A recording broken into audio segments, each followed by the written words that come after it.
கழக தலைமையிலே மாபெரும் கூட்டணி, எதிரிலே திராவிட முன்னேற்ற கழக தலைமையிலே ஒரு கூட்டணி, மற்றொரு அணி பாரதிய ஜனதா தலைமையிலே ஒரு கூட்டணி. இந்த தேர்தலிலே 3 பிரதான கட்சிகள் தேர்தலை சந்திக்கின்றன.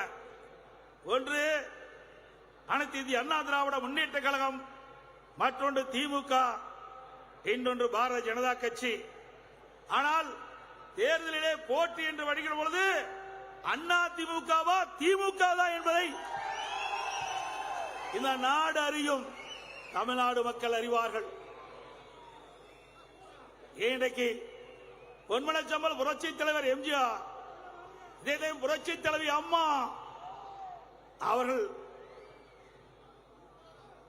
ஆசியோடு உங்களுடைய ஆதரவோடு நம்முடைய வேட்பாளர்கள் போட்டியிடுகின்றார்கள்.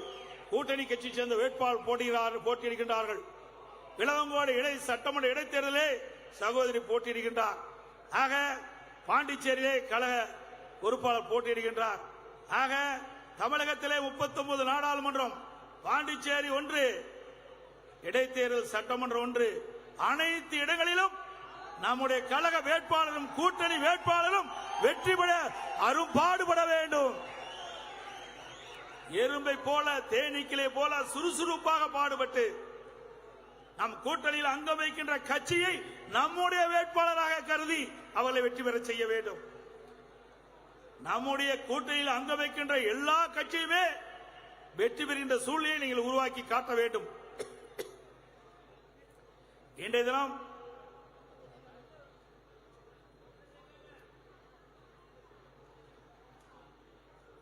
திமுக தலைவர் ஸ்டாலின் பேசிக் கொண்டிருக்கின்றார். பல்வேறு 2 நாட்களாக 22ஆம் தேதி, 23ஆம் தேதி, 24ஆம் தேதி 3 கூட்டங்களிலும் அவர் பேசுவது ஒன்று, பிரதமரை பற்றி விமர்சிப்பார், அதை பற்றி நமக்கு கவலை இல்லை.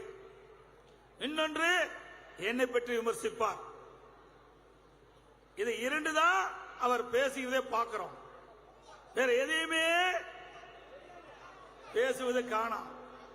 சரக்கு இருந்தா தானே பேச முடியும். ஒண்ணுமே இல்லையே, பொம்மை முதலமைச்சர், அவர் என்ன எதிர்பார்க்க முடியும்? அவர் பேசுறாரு, தமிழ்நாட்டை நம்ம குட்டிச்சவராக்கிட்டோமா, கெடுத்துட்டோமா? திரு ஸ்டாலின் அவர்களே, பொன்மனச்சம்பல் புரட்சி தலைவர் எம்ஜிஆர் இந்த மண்ணிலே பிறந்த காரணத்தினாலே தமிழ்நாடு தப்பியது. உங்க குடும்பத்திலிருந்து தப்பிக்க வைத்தவர் பொன்மனச்சம்பல் புரட்சி தலைவர் எம்ஜிஆர், அதை காத்தவர் புரட்சி தலைவி அம்மா. பொன்மனச்சம்பல் புரட்சி தலைவர் எம்ஜிஆர், புரட்சி தலைவி அம்மா வழியிலே நாம் 4 ஆண்டு காலம் சிறப்பான ஆட்சியை தமிழ்நாட்டு மக்களுக்கு கொடுத்தோம். இன்றைக்கும் எந்த இடத்திற்கு சென்றாலும் அனைத்து இந்திய அண்ணா திராவிட முன்னேற்ற கழக ஆட்சி ஒரு பொற்கால ஆட்சி என்று இன்றைக்கு பேசுகிறார்கள் மக்கள். உங்களுடைய 3 ஆண்டு திராவிட முன்னேற்ற கழக ஆட்சி ஒரு அலங்கோல ஆட்சி, மக்கள் விரோத ஆட்சி, அப்படித்தான் மக்கள் பார்க்கின்றார்கள். இந்த 3 ஆண்டு காலத்தில் என்ன செய்தீர்கள்? நாட்டு மக்களுக்கு சொல்லுங்கள். ஒண்ணும் காணோம். எதுவுமே செஞ்சா தானே சொல்ல முடியும். ஆனா அண்ணா திமுகவில் எனக்கு முன்னாலே பேசினார்களே நம்முடைய கூட்டணி கட்சி தலைவர்கள், 10 ஆண்டு கால அண்ணா திமுக ஆட்சியிலே என்னென்ன திட்டங்களை கொண்டு வந்தோம் என்று புள்ளி விவரத்தோடு அவர்கள் குறிப்பிட்டார்களே. ஒரே ஆண்டில் 11 மருத்துவக் கல்லூரியை கொண்டு வந்து சாதனை படைத்த அரசாங்கம் அண்ணா திமுக அரசாங்கம். 6 சட்டக் கல்லூரி நாங்கள் கொண்டு வந்தோம். பாலிடெக்னிக் கல்லூரி, பொறியியல் கல்லூரி, வேளாண்மை கல்லூரி, கால்நடை மருத்துவக் கல்லூரி, ஆராய்ச்சி நிலையம், இப்படி எண்ணற்ற கல்லூரிகளை கொண்டு வந்து தமிழகம் கல்வியிலே சிறந்த மாநிலம் என்ற பெயரை எடுத்தோம். ஸ்டாலின் அவர்களே, நாங்களா தமிழ்நாட்டை கெடுத்தோம்? ஒரு மருத்துவக் கல்லூரி கொண்டு வந்து முடிஞ்சுதான்? 3 ஆண்டு காலத்தில் ஒரு மருத்துவக் கல்லூரி உங்களால கொண்டு வரது முடிஞ்சுதா? எப்ப பார்த்தாலும் திரு ஸ்டாலினுடைய மகன் உதயநிதி ஸ்டாலின் ஒரு செங்கலை எடுத்துக்கிட்டு இருக்காரு. அதுதான் 3 வருஷமா காட்டிட்டு இருக்கிற.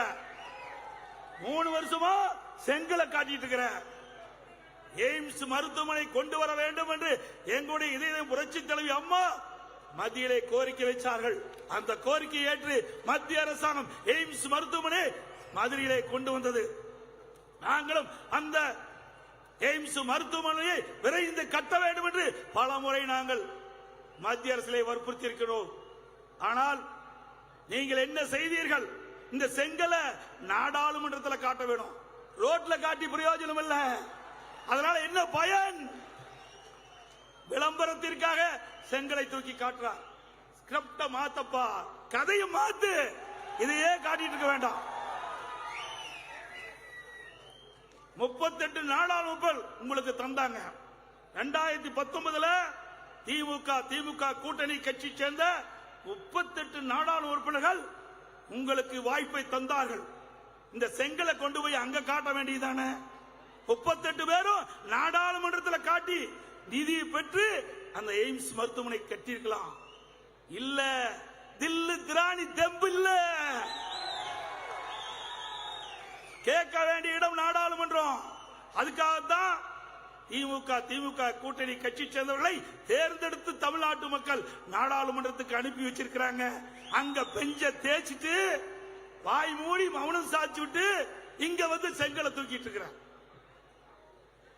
உண்மையிலேயே எய்ம்ஸ் மருத்துவமனை மதுரையிலே விரைந்து கட்ட வேண்டும், அதற்கு தேவையான நிதி பெற வேண்டும் என்றிருந்தால் நாடாளுமன்றத்திலே குரல் கொடுத்திருக்க வேண்டும், அழுத்தம் கொடுத்திருக்க வேண்டும்.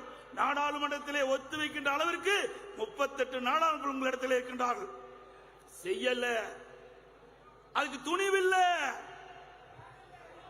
திராணி இல்ல. இங்க வந்து செங்கலை புடிச்சுக்கிட்டு மக்கள்கிட்ட வித்த காட்டிட்டு இருக்கிற என்ன? மக்கள் குடும்பம் வச்சிட்டு இருக்க நினைக்கிறியா? தமிழ்நாட்டு மக்கள் அறிவாளிகள், தமிழ்நாட்டு மக்கள் விவரமானவர்கள்.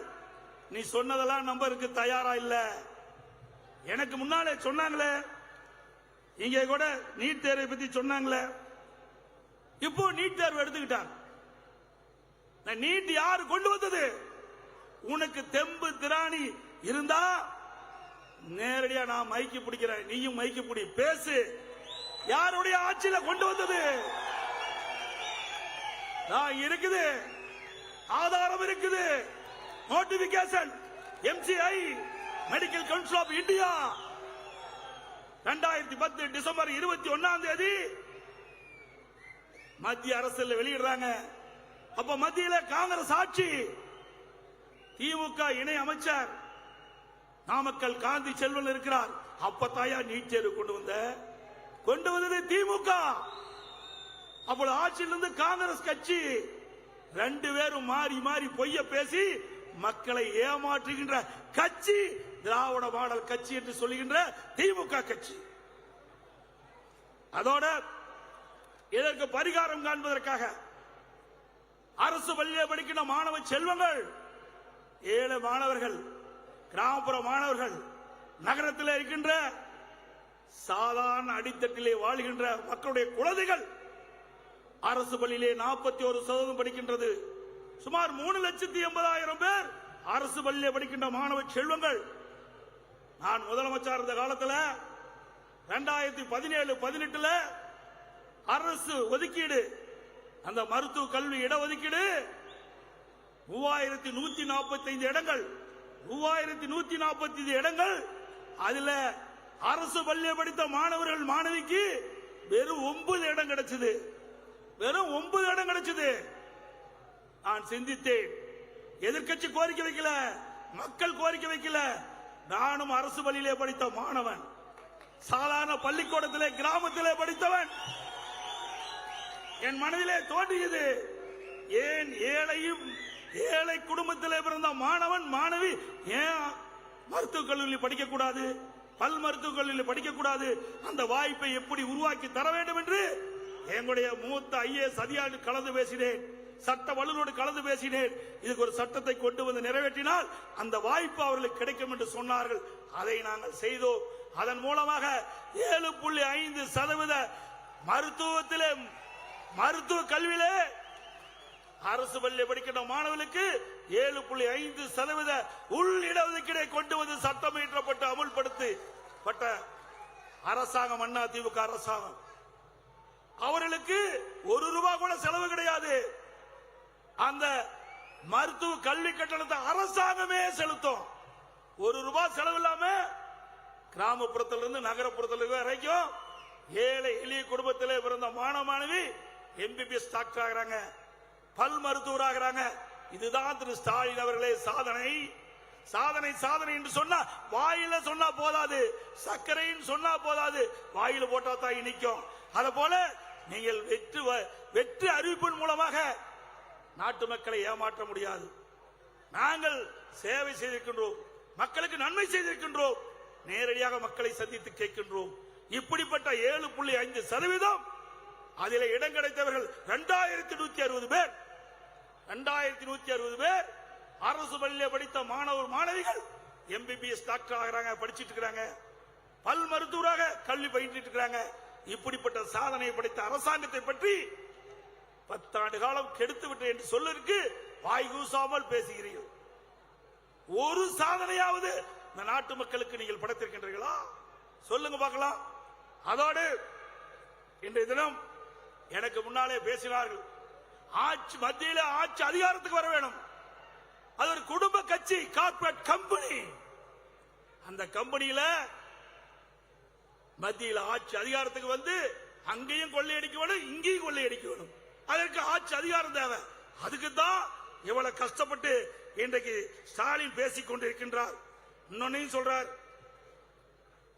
இன்னைக்கு எடப்பாடி பழனிசாமி இருந்தாரு, மத்தியிலிருந்து என்ன கொண்டு வந்தீங்கன்னு கேட்கிறார்.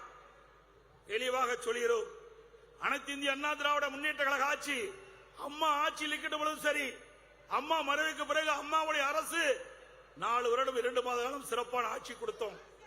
இன்றைக்கு மெட்ரோ ரயில் திட்டம் 62,000 கோடியில கொண்டு வந்து பிரம்மாண்டமாக கட்டிட்டு இருக்காங்க.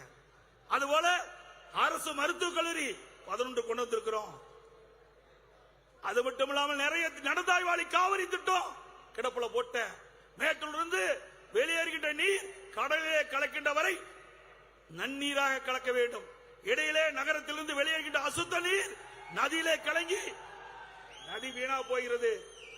குடிப்பதற்கு கூட காவிரி தண்ணீர் லாக்கற்ற நிலையில இருக்கின்றது. அதை எண்ணி நடந்தாய்வாளி காவிரி திட்டத்தை கொண்டு வந்து அதிமுக அரசாங்கம் அதை கிடப்புல போட்டுட்ட. முக்கொம்புல நாங்க தான் கட்டிக்கிறோம் தடுப்பணை. இன்றைக்கு ஆதனூர் குமாரமங்கலம் தடுப்பணை கட்டிக்கிறோம், நஞ்சை புகழர்ல தடுப்பணை கட்டிக்கிறோம். எங்க பார்த்தாலும் சாலை பாலங்கள் எல்லாம் அதிமுக ஆட்சி. அவருக்கு ஏதாவது கண்ணு சரிய தெரியலையாட்டு திரு ஸ்டாலினுக்கு. தெரிஞ்சிருந்தா அப்படி பேசிருக்க வேண்டிய அவசியமே இல்ல. இன்னொன்னு சொல்றார், கடந்த மாசம் ஜூன் மாசம் மேட்டூருக்கு வந்து ஸ்டாலின் தண்ணி திறந்தார். டெல்டா பகுதியில் இருக்கிற மக்கள் குறுவை சாகுபடி செய்ய வேண்டும் என்று தண்ணீரை திறந்தார். அப்ப மேட்டூர்ல பேட்டி கொடுக்கும்போது சொன்னார், நான் டெல்டா காரன் வீரவசனம் பேசினார். வீரவசனம் பேசி தண்ணி திறந்துட்டீங்க, விவசாயிகள் அதை நம்பி 5.5 லட்சம் ஏக்கர்ல குறுவை சாகுபடி செஞ்சுட்டாங்க. ஆனா இடையில தண்ணி பத்தல. 3 லட்சம் ஏக்கர் தண்ணி இல்லாம காஞ்சி கருகி போச்சு. அந்த காலகட்டத்தில் இந்தியா கூட்டணி அமைக்கிறாங்க. பெங்களூர்ல முதல் கூட்டம் நடக்குது. அதுல திரு ஸ்டாலின் கலந்து கொள்ள போறார். அப்போ அந்த நீர்ப்பாசனத்துறை அமைச்சர் வரவேற்றுட்டு போறாரு ஸ்டாலின. முதலமைச்சர் வரவேற்கிறாங்க, கர்நாடக முதலமைச்சர், கர்நாடக நீர்வளத்துறை அமைச்சரும் கர்நாடக முதலமைச்சர் வரவேற்கிறாங்க. அந்த நேரத்தில் எங்களுடைய டெல்டா பகுதியில் விவசாயிகள் என்னை நம்பி, எங்களுடைய அரசாங்கத்தை நம்பி இன்றைக்கு குறுவை சாகுபடி செய்திருக்கின்றார்கள். காய்கின்ற நிலை ஒரு 10 டிஎஸ்பி தண்ணி எங்களுக்கு கொடுக்க வேண்டிய தண்ணீர்ல ஒரு 10 டிஎஸ்பி தண்ணி நீங்க உங்களுடைய அணையிலிருந்து திறந்து விட்டா அந்த டெல்டால காய்கிற அந்த குறுவை சாகுபடியை காப்பாற்றிக்கலாம் என்று வேண்டுகோள் வைத்திருந்தால் அவர்களும் திறந்து விட்டுருப்பாங்க. கேட்கல. அவர்களுக்கு அதிகாரம் தான் முக்கியம், நாட்டு மக்கள் முக்கியம் அல்ல. அதனால 3 லட்சம் ஏக்கர் காய்ந்து கருகி வீணா போச்சு. அந்த விவசாயி வடிக்கின்ற கண்ணீர் இந்த தேர்தலிலே தோல்வி உங்களுக்கு கொடுக்கும். ரத்தத்தை வேர்வையாக செஞ்சு அந்த விவசாயி உழைத்து அந்த பயிர் நடவு செஞ்சு அவர் கண்ணெதிரே அந்த பயிர் காய்கின்ற பொழுது எப்படி துடிதுடித்திருப்பார் என்று எண்ணி பார்க்க வேண்டும். அதெல்லாம் ஈர நெஞ்சம் கிடையாதவர்களுக்கு. அது மட்டுமல்ல, அவர்களுக்கு இழப்பீடு தான் கொடுத்தியா? அதுவும் இல்ல. அதிமுக ஆட்சி இருக்கின்ற வரை ஒவ்வொரு ஆண்டும் பயிர் காப்பீட்டு திட்டத்தில் குறுவை சாகுபடியை இடம்பெற செய்வோம். அப்படி ஏதாவது இயற்கை சீற்றத்தால் வறட்சியால் பயிர் பாதிக்கப்பட்டா ஒரு ஹெக்டருக்கு 84,000 ரூபாய் வாங்கி கொடுத்தோம். ஆனா திரு ஸ்டாலின் ஆட்சியில, திராவிட மாடல் ஆட்சியில குறுவை சாகுபடி பயிருக்கு அங்க பயிர் காப்பீட்டு திட்டத்துல சேர்த்துல, அதனால அந்த இழப்பீட்டு தொகை விவசாயிகளுக்கு கிடைக்கல. அது கூட விட்டுருங்க. SCRF மாநில பேரிடர் நிவாரண நிதி, அதுல இருந்து அதிமுக ஆட்சியில் 20,000 ரூபாய் கொடுத்தேன். நான் ஒரு விவசாயி என்ற காரணத்தினாலே விவசாயி படுகின்ற துன்பங்கள், துயரங்கள், வேலை எல்லாம் அனுபவிச்சவன். அதனால நான் 20,000 ரூபாய் விவசாயிகள் பயிர் பாதிக்கின்ற பொழுது கொடுத்தோம். ஆனா உங்களுடைய ஆட்சியில 13,500 ரூபாய் கொடுத்தீங்க. அதுவும் மத்திய அரசு NDRF தேசிய பேரிடர் நிவாரண நிதி 17,000 ரூபாய் கொடுக்க சொல்லுது. இங்க இருக்கிற முதலமைச்சர் 13,500 ரூபாய் கொடுக்கிறார். இவர் விவசாயி பத்தி பேசுறார். இன்றைக்கு பேசுகின்ற பொழுது விவசாயி எடப்பாடி பழனிசாமி விவசாயி என்று சொல்லிக்கொண்டு பச்சை துண்டை போட்டுக்கொண்டு பச்சை போய் பேசுகிறார் என்று. யார் பச்சை போய் பேசுவது சொல்லுங்க? யாரு? நானா? ஸ்டாலினா? ஸ்டாலின் அவர்களே, விவசாயிகளுக்கு எங்களுடைய ஆட்சி எண்ணற்ற திட்டங்களை நாங்கள் கொண்டு வந்து சாதனை படைத்திருக்கின்றோம். வேண்டுமென்றால் இதே போல மேடை போடுங்க. நீங்க ஒரு மைக்க பிடிங்க, நான் ஒரு மைக்க பிடிக்கிறேன். அதிமுக ஆட்சியில விவசாயிகளுக்கு என்னென்ன திட்டங்களை கொண்டு வந்து நிறைவேற்றப்படும் என்று சொல்கிறேன். இதே டெல்டா பாசனம் இந்த பகுதியெல்லாம் திருச்சி, தஞ்சாவூர், நாகப்பட்டினம், புதுக்கோட்டை, மயிலாடுதுறை, திருச்சி இதெல்லாம் டெல்டா பகுதி.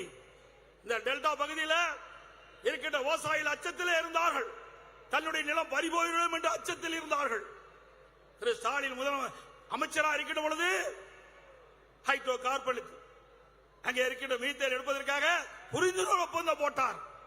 விவசாயியுடைய நிலம் விலை மதிக்க முடியாத நிலம், பொன் விளைகின்ற பூமி, டெல்டா பூமி, முப்போகம் விளைகின்ற பூமி, அதை இந்த ஹைட்ரோ கார்பன் மீத்தேன் எடுப்பதற்காக புரிந்துணர்வு ஒப்பந்தம் போட்ட தலைவர் இன்றைய முதலமைச்சர் திரு ஸ்டாலின். அன்றைக்கு அமைச்சராக இருந்தார். அதே அனைத்து இந்திய அண்ணா திராவிட முன்னேற்றங்கள் ஆட்சி வந்தது. நான் முதலமைச்சர் இருந்த காலகட்டத்தில் எல்லா விவசாயிகளும் இடத்திலே கோரிக்கை வைத்தார்கள்.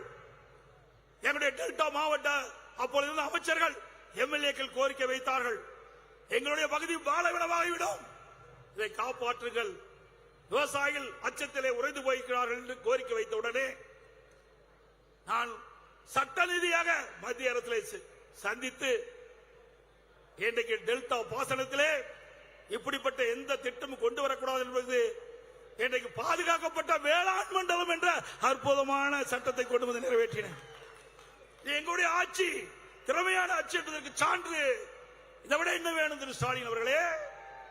10 ஆண்டு காலத்தில் இன்றைக்கு ஆட்சியை கெடுத்து விட்டீர்கள், தமிழ்நாட்டை கெடுத்து விட்டு சொன்னீர்களே.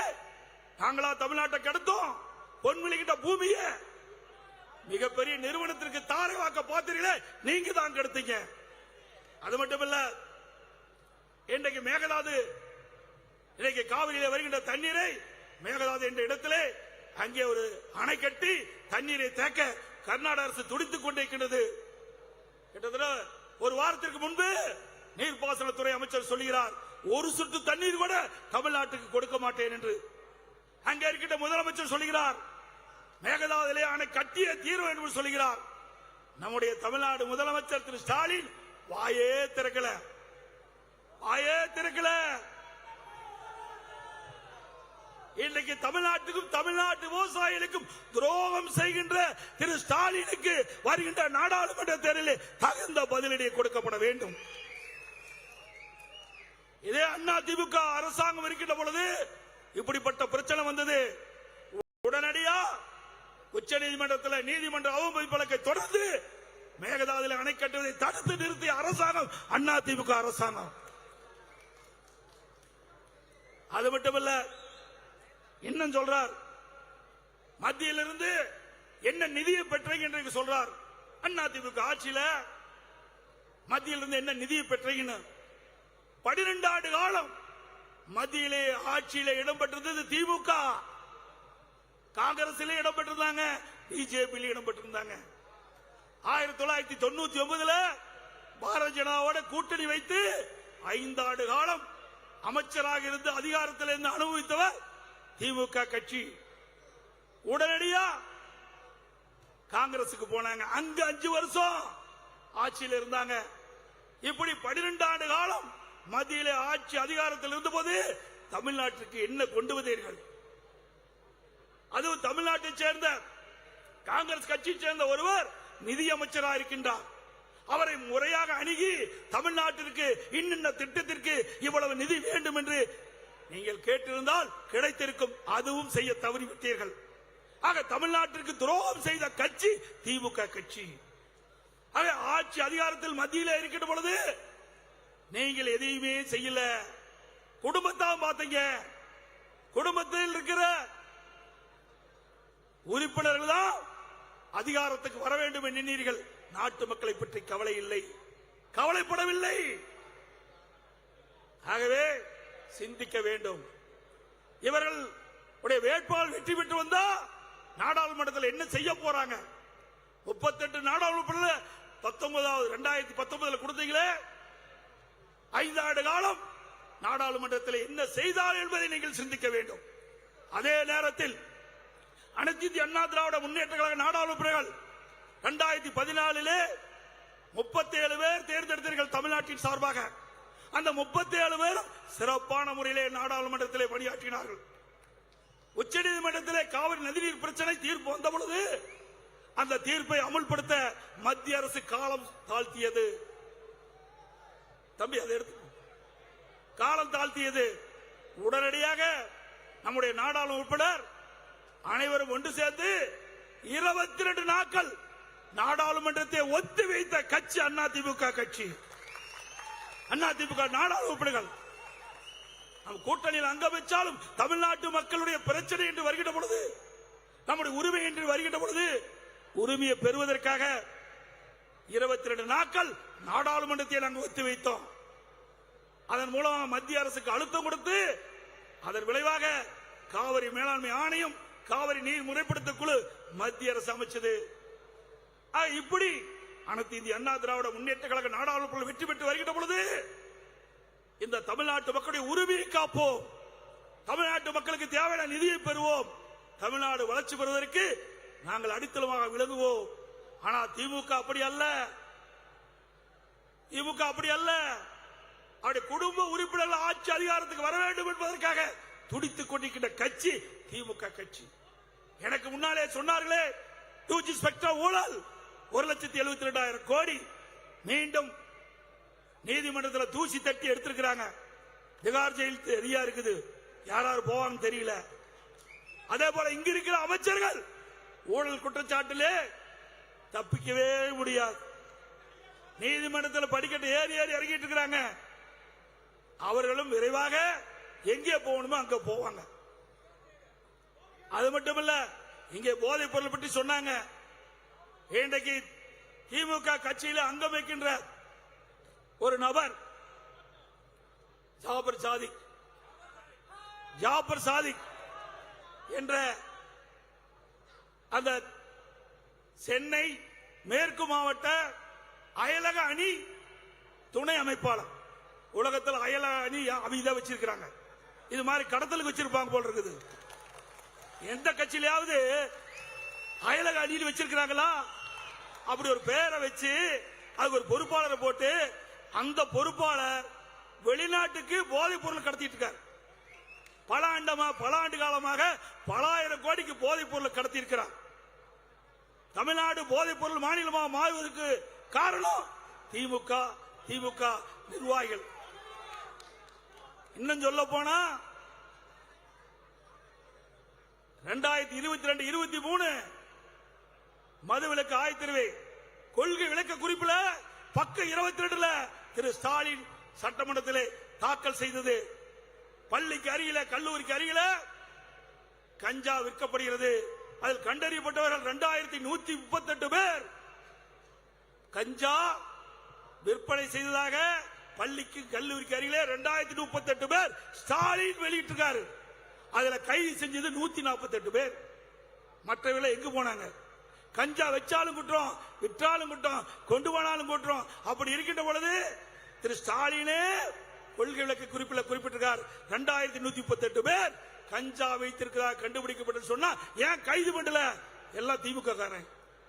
அவர் எங்க போய் கைது பண்றது? எங்க போதைப் பொருளை போய் தடுக்கிறது? அப்புறம் டிஜிபி இருந்தார், சைலேந்திர பாபு டிஜிபி இருந்தார். அவர் அப்ப அடிக்கடி சொல்லுவார், அந்த கஞ்சா ஆபரேஷன் O2 O3 O4 ஓ போட்டுட்டு ரிட்டர் ஆகி போயிட்டார். எங்க போய் செஞ்சாக்க கஞ்சாவை கண்டுபிடிச்சாரு. அவர் காலத்துல பத்திரிகையில் பாத்தீங்கன்னா கஞ்சா ஆபரேஷன் O2 O3 O4 ரிட்டர் ஆகி போனதான் மிச்சம். இப்படி திமுக ஆட்சியில சட்டம் ஒழுங்கு அடுகோடு சீர்குலைந்து விட்டது. எனக்கு முன்னாலே பேசிய கூட்டணி கட்சிகள் தலைவர் சொன்னதை போல தினந்தோறும் கொலை, கொள்ளை, திருட்டு, வழிப்பறி, பாலியல் வன்கொடுமை நடக்காத நாளே இல்ல. அப்படிப்பட்ட ஒரு அவல ஆட்சியை செய்கின்ற திரு ஸ்டாலின் அண்ணா திமுக ஆட்சியை பத்தி குறை சொல்றார். திரு ஸ்டாலின் அவர்களே, உங்களுடைய ஆட்சியில் என்னென்ன செஞ்சாங்க என்பதை நாட்டு மக்கள் அறிவார்கள். அது மட்டுமல்ல, தேர்தல் பத்திரம் 656 கோடிக்கு வாங்கி இருக்கிற 3 ஆண்டுல 2021, 22, 23 3 ஆண்டுல 656 கோடி தேர்தல் பத்திரத்தை அதிகமா வாங்கினது தமிழ்நாட்டில் திரு ஸ்டாலின் குடும்பம். நீங்க எங்களை பத்தி ஊழல் பத்தி பேசுறதுக்கு என்ன அருகதி இருக்குது? இதெல்லாம் 2026 அண்ணா திமுக ஆட்சி மலரும். உப்ப தின்றவன் தண்ணி குடித்தே தீர வேண்டும். அது மட்டுமல்ல, இப்பொழுது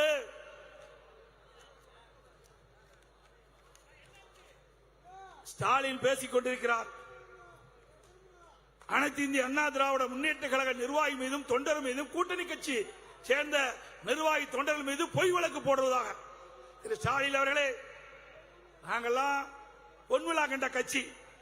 பொன்மனச்சம்பல் புரட்சி தலைவர் எம்ஜிஆர் இருக்கும் போதும் எவ்வளவு வழக்குகளை சந்திச்சிட்டோம். அம்மா இருக்கும் போதும் எவ்வளவு வழக்குகளை செஞ்சிட்டோம். எவ்வளவு முறை சிறைக்கு போயிட்டு வந்துட்டோம். அதை பற்றி கவலையே இல்லை. நாட்டு மக்களுக்கு நன்மை செய்வதுதான் எங்களுடைய லட்சியம். அதற்காக எத்தனை தியாகம் நாங்கள் செய்ய தயார். ஒன்னு மிரட்டிலாம் எங்களை பணி வைக்க முடியாது. ஸ்டாலின் அவர்களே, நான் நினைச்சிருந்தா 4 ஆண்டு காலம் முதலமைச்சராக இருந்தேன். எத்தனை வழக்குகள் உங்களுடைய இப்ப இருக்கிற அமைச்சர்கள் மீது வழக்கு போட்டுக்க முடியும்? பொறுமையா இருக்கிறான், கவலைப்படாதீங்க. நிறைய ஊழல் பண்ணிருக்காங்க, அத்தனையும் சேகரிச்சு வச்சிருக்கிறேன். 2020 ஆட்சி மலர்கிட்ட பொழுது பாருங்க, முதலமைச்சர் என் மீது வழக்கு போட்டு விரட்டி பார்த்தார். உச்ச நீதிமன்றம் வரைக்கும் போய் மீண்டும் உயர்நீதிமன்றம் வந்து வழக்கு நடத்த நான் முன் வந்தேன். வழக்கு போட்ட RS பாரதி அந்த வழக்கு வாபஸ் வாங்கன்னு சொன்னார். நான் இல்ல, நீதிமன்றத்தில் நான் வழக்கு நடத்துவேன்னு சொன்னேன்.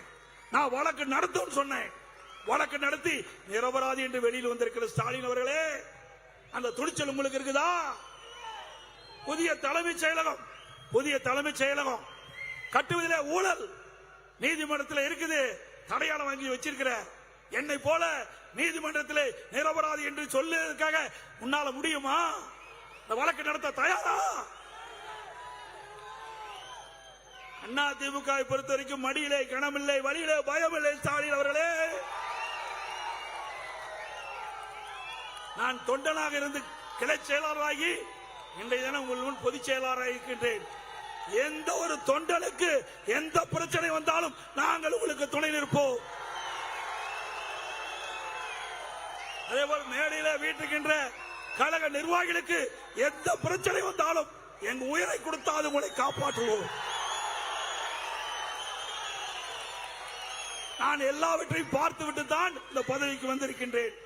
ஸ்டாலின் அவர்களே, நான் சிறு வயதிலிருந்து இன்றைக்கு இந்த வயது வரை பல்வேறு சோதனைகளை தாண்டி வந்திருக்கின்றேன். ஸ்டாலின் அவர்களே, உங்களுடைய மிரட்டல் உருட்டலுக்கெல்லாம் நாங்க பயமல்ல.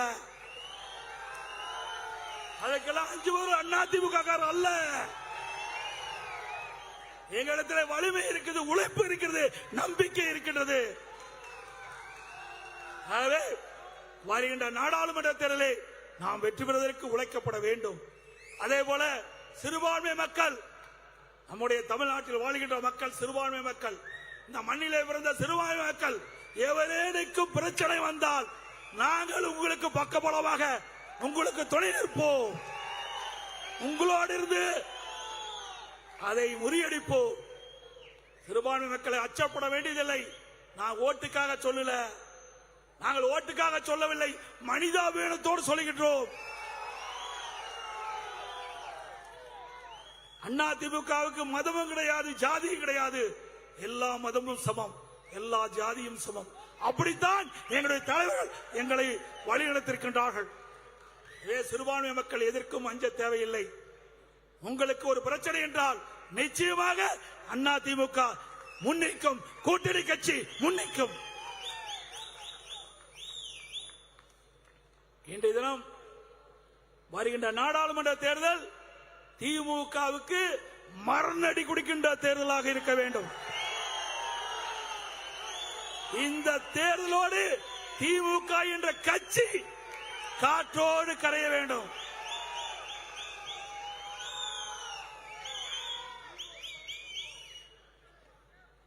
அதே போல அனைத்து இந்திய அண்ணா திராவிட முன்னேற்ற கழக போட்டியிட வேட்பாளருக்கு பொன்மனச்சம்பல் புரட்சி தலைவர் எம்ஜிஆருடைய வெற்றி சின்னம், இதயம் புரட்சி தலைவர் அம்மாவுடைய வெற்றி சின்னம், இரட்டை சின்னத்திற்கு வாக்களித்து வெற்றி பெற செய்யுங்கள். நம்முடைய கழக வேட்பாளருக்கு இரட்டை சின்னம், நம்முடைய தலைவர் கண்டெடுத்த சின்னம், அம்மா வெற்றி கட்டி காத்த சின்னம், இரட்டை சின்னத்திற்கு வாக்களியுங்கள். அதே போல நம் கூட்டணியில் அங்கம் வைக்கின்ற, நம்முடைய கூட்டணியில் அங்கம் வைக்கின்ற தேசிய முற்போக்கு திராவிட கழகம் சார்பாக போட்டியிடும் வேட்பாளருக்கு கேப்டனுடைய வெற்றி சின்னம் சபை பிரேமலாதா அவருடைய வெற்றி சின்னம் முரசு சின்னத்திற்கு வாக்கு கேட்டு வெற்றி பெற செய்யுங்க. புதிய தமிழக கட்சி அவருக்கு விரைவிலே சின்னம் கிடைக்கிறது. அந்த சின்னக்கு வாக்களை கேட்டு அவரை வெற்றி பெற செய்ய வேண்டும். எஸ்டிபி கட்சி நம்மோடு இணைந்திருக்கின்றார்கள். அவருக்கு அறிவிச்சவர் நெல்லை உபார் அவர்களுக்கு இரட்டை சின்னத்தில் வாக்களித்து வெற்றி பெற செய்யுங்கள். பாண்டிச்சேரிக்கின்ற வேட்பாளருக்கு வெற்றி சின்னத்திலே இரட்டை சின்னத்திலே வெற்றி பெற செய்யுங்கள். விலங்கோட்டிலே கழகத்தின் சார்பாக கூட்டணி சார்பாக போட்டியிடுகின்ற சகோதரி அவர்களுக்கு இரட்டை சின்னத்திலே வெற்றி பெற வாக்களித்து வெற்றி பெற செய்யுங்கள். அதோடு நம்முடைய திருச்சி நாடாளுமன்ற வெற்றி வேட்பாளர் அறிவிச்சார் கருப்பையா அவர்களுக்கு இரட்டை சின்னத்திலே வாக்களித்து வெற்றி பெற செய்யுங்கள். அவர் நல்லவர், வல்லவர், திறமையானவர், இளைஞர், படித்தவர். இந்த டெல்டா மாவட்ட மக்களுடைய குறைகளை உங்களுடைய குரல் நாடாளுமன்றத்திலே கருப்பையா மூலம் ஒலிக்கும். அவரை பல லட்சம் வாக்கு வித்தியாசத்தில் வெற்றி பெற செய்யுங்கள். அதோடு